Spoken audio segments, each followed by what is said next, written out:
আমাদের সমাজে অনেক লোক আছে যারা বিভিন্ন রকম কাজকর্ম করে, হালাল হারাম সেরকম বিবেচনা করে না, তাহলে সময় মতো 5 ওয়াক্ত নামাজটা পড়ে। সময় মতো আজান হয়ে গেল, 5 ওয়াক্ত নামাজ পড়ে গেল, নামাজটা পড়লো এবং তার যে কাজ সে কাজের জন্য বের হয়ে গেল। সে কিন্তু কোনটা হালাল কোনটা হারাম এটা কিন্তু সেভাবে সে বিবেচনা করে না। এবং তাকে যখন আপনি জিজ্ঞাসা করবেন, সে বলবে যে আমি দুনিয়া এবং আখিরাতকে ব্যালেন্স করে চলি। এটা কি দুনিয়া এবং আখিরাতকে ব্যালেন্স করে চলা হলো? শোনেন, আপনাকে বুঝতে হবে আল্লাহ সুবহানাহু ওয়া তাআলা এই দুনিয়াতে পাঠিয়েছেন আপনাকে আখিরাতের পাথি অর্জন করার জন্য, আমলে সলে করার জন্য, আল্লাহ সুবহানাহু ওয়া তাআলা সন্তুষ্টি অর্জন করার জন্য। কিভাবে আপনি জান্নাত হাসিল করবেন এই জন্যই আপনাকে আল্লাহ সুবহানাহু ওয়া তাআলা এই দুনিয়াতে পাঠিয়েছেন। এখন আখিরাতের পাথে অর্জন করার জন্য দুনিয়াকে যতটুকু ব্যবহার করার দরকার আপনাকে ঠিক ততটুকুই ব্যবহার করতে হবে। এর বেশি যদি আপনি ব্যবহার করেন দুনিয়াকে, তাহলে এটা হবে কি? দুনিয়াদারিতা। মানে অর্থাৎ আপনি দুনিয়াদার। মানে আপনার মূল বিষয় কি? আপনি দুনিয়াতে এসেছেন আখিরাতের পাথে অর্জন করার জন্য, আল্লাহ সুবহানাহু ওয়া তাআলার সন্তুষ্টি অর্জন করার জন্য, জান্নাত হাসিল করার জন্য। এখন আপনি দুনিয়াকে ব্যবহার করতেছেন কিভাবে দেখুন। একজন ব্যক্তি তার মনে করেন 30,000 টাকায় মাস যায়, আলহামদুলিল্লাহ।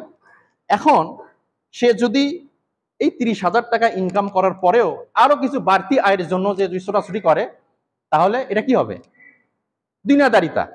কারণ তার তো 30,000 টাকায় মাস যাচ্ছে, আলহামদুলিল্লাহ, তার 30,000 টাকায় মাস যাচ্ছে, কিন্তু 30,000 টাকা ইনকাম করার পরেও যদি সে আরো ছোটাছুটি করে বাড়তি ইনকামের জন্য, তাহলে এটা কি হবে?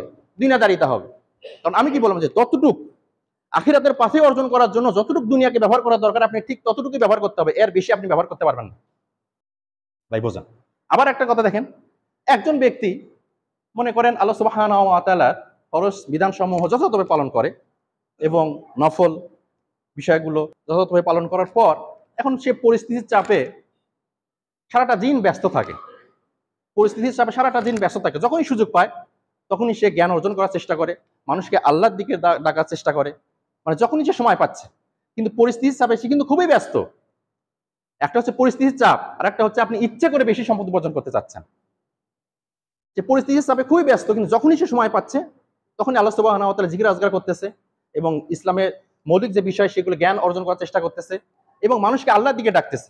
তাহলে এই যে সে সারাটা দিন কাজ করতেছে, এই পুরো কাজটা ইবাদত হিসেবে গণ্য হবে। সুবহানাল্লাহ ওয়া বিহামদিহি। আপনি যাই করেন না কেন, আপনি কৃষি কাজ করতেছেন, ব্যবসা করতেছেন, চাকরি করতেছেন, যেটাই করেন না কেন, আপনি যখন পরিস্থিতির চাপে তো করতেছেন, পরিস্থিতির চাপে করতেছেন না?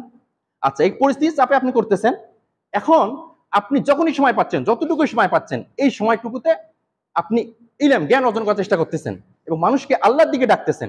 তাহলে এই সারাটা দিনের পরিশ্রম আপনার ইবাদত বলে গণ্য হবে। সুবহানাল্লাহ ওয়া বিহামদিহি। তাহলে আমাদের জন্য কত বড় সুযোগ ভাই।